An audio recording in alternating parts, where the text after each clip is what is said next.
Alright guys, hope you're all doing well, hope you're all keeping safe. On Tuesday I talked about what changes or additions could be added with the new major update coming in the future to increase the viability and variety. This is one of the goals Ubi Massive want to achieve with the new content, and as we're a long way off of that, I thought a couple of videos with various options might give them some ideas on how to achieve their goal. It's also a good way to get my ideas and yours out there, as I use your comments from the poll I put out over a week ago to help inform these videos. So let's get right into this. If you didn't watch my last video, I will quickly summarise what ideas we've already come up with. All talents on all gear pieces, so kind of similar to how talents worked when the Division 2 first launched before Gear 2.0, where each piece of gear had a talent. Maybe not 6 pieces, but perhaps 4 pieces to start with, plus 1 for exotics, at least to be tried during a PTS before the major update, and obviously if that testing goes well then maybe increase it to 6 over time. Rework underperforming talents. So many talents in this game are useless. The devs could do with going over these underperforming talents and either rework them, replace them, or remove them. Gear enhancements that interact with our weapons and skills. I think we need more power from mods, and we need better ways to make our skills and weapons more powerful. So perhaps some gear enhancements that could do that. I don't think anyone's going to scoff at the chance of being more powerful in this game. Rebalancing of offensive, defensive and skill attributes. Armor and health especially, they need a serious rework. We shouldn't need a shield or a protection from elites build to be tanky on an all blue build. So these are the 4 ideas we had already kind of gone over in more detail. If you want to hear more about those, then please go check out my video from Tuesday. Now I want to go over a couple more ideas that could improve the viability and variety using the poll, which now has 166 comments and 3.2k votes. So I want to thank you all, thank everyone for partaking in these polls. They really help me with these videos. They really help inform these videos and kind of get I think the best kind of data out there. Okay, so starting off then with number 1. This is kind of a long shot. Melee attack and weapons. Now back in the Division there was a trailer which showed an agent using a takedown maneuver. If you haven't seen that, I'd highly recommend you go check it out. It looks really cool. Now if you played the Division, you will know this didn't make it into the final game. And I believe Frederick Thylander, a dev at Massive, the kind of the weapons guy as he was known, who used to work on the Division series, provided an explanation for this at some point.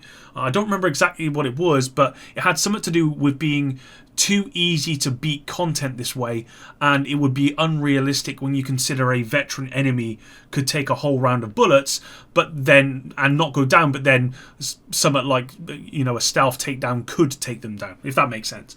But aside from that, how about melee weapons? And again, I know this is a very long shot, but imagine being able to wield an axe like hunters do, or perhaps some kind of counter melee animation. So instead of being able to do some kind of takedown yourself, when an NPC begins a melee attack on you, for a brief period of time you could say press a button to counter with like a cool melee animation takedown.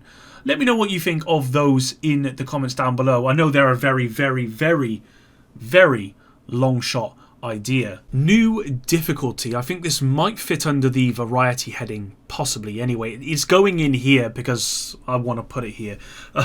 This is for all the really hardcore fans out there, of which there are still many. This wouldn't benefit me personally, as I don't get any great joy in being absolutely destroyed or one-tapped by a red bar. But for those who like a beating and legendary isn't quite cutting it because they're pretty much running through that content, then why not a new difficulty above legendary, which gives you a guaranteed max roll kind of drops on completion, maybe increased exotic drops, increased named item drops, and possibly, well, not possibly, but definitely exclusive rewards. Not vanity though, something that can say be used. So maybe a new piece of gear or a new weapon that's tied to that particular difficulty. I think this would have to come with some new content as well. I don't think hardcore players are going to play the same missions they've been playing for the last 2 years or more, just at a harder difficulty. But I think having this extremely hard content might be a good addition. I know at the very least a lot of players have been asking for more legendary missions. So just not more legendary missions, but taking existing missions and making them legendary. So I think that's a bare minimum, but I would go further than that. Add this new difficulty, add some rewards to this new difficulty, and then that might encourage people to actually start doing more to get to those higher difficulties. Because right now, the only thing that legendary is giving you is maybe some higher stats, but you're not getting guaranteed, you're not getting guaranteed max rolls, you're not getting increased exotic chances, I don't believe, you're not getting increased named item chances, and there's nothing tied to it really. There's no exclusive rewards per se, so maybe having this might work. Unlock the classified missions for everyone. Now, if you've only just joined the Division 2 and haven't purchased the Year 1 pass, or perhaps you joined at the start and you didn't get the Year 1 pass then, well, you are missing out on some classified missions. Now, this is not me trying to sell the Year 1 pass, because I don't think you should purchase the Year 1 pass at this point. What I'm saying is that these missions, these classified missions, they are definitely worth playing. These missions are some of the best missions in the game, to be honest. It kind of makes sense with them being something that you'd have to pay for. And they also give you some vanity items as a reward for doing them as well. Now, with the game being over 2 years old, it doesn't make sense to keep charging for these classified missions. And I think they should be open to everyone now. It doesn't make sense to me to keep them behind a paywall any longer. And yeah, I bought the Year 1 pass, but that doesn't bother me. This game is, the Year 1 pass was what, £10 or whatever it was. It wasn't a lot of money. And again, this game's over 2 years old at this point. Everyone, I think, should be able to experience some of the best missions this game has to offer.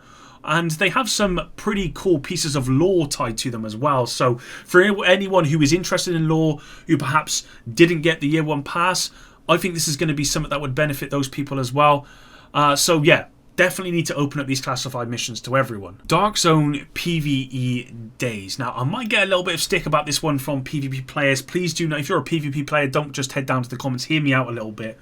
But I do think there should be a window every week or two in which PvE players can go to the Dark Zone, not all three of them, just one of them, and be able to farm without the fear of being gunned down. Now, hear me out. If you guys have been watching me for some time, you know that whilst I don't go into the Dark Zone any longer because it's just really bad in the Division 2, I'm actually a big advocate on the idea of the Dark Zone. A lawless place that offers the best rewards at great risk. But, let's be honest, not since the early days of the Division has the Dark Zone truly lived up to this idea. And if you watched me from the early days of the Division, or you played with me in the Division in the early days, then you would have seen that I spent 95% of my time in the Dark Zone because it lived up to this idea. I mean, the Dark Zones in the Division 2, they're just not even close. They can't even get the atmosphere right. Every Dark Zone just kind of feels like an extension of the open world, which in of itself doesn't feel lawless and scary. In the Division 1, it felt similar. It felt like an extension of the existing map. But because the existing map felt already quite lawless, then it kind of worked. Here in the Division 2, that's not the case, and so it doesn't work. Ubi Massive have made it very clear they have very little intention of doing anything to appease the PvP audience. There's been no content for a very long time, and almost all balancing they have done has been aimed at PvE, not PvP. Now, Redstorm, they were there initially, but they dropped out, and that's probably why there's been no PvP stuff, because that's what Redstorm work on, and that's not what Ubi Massive work on.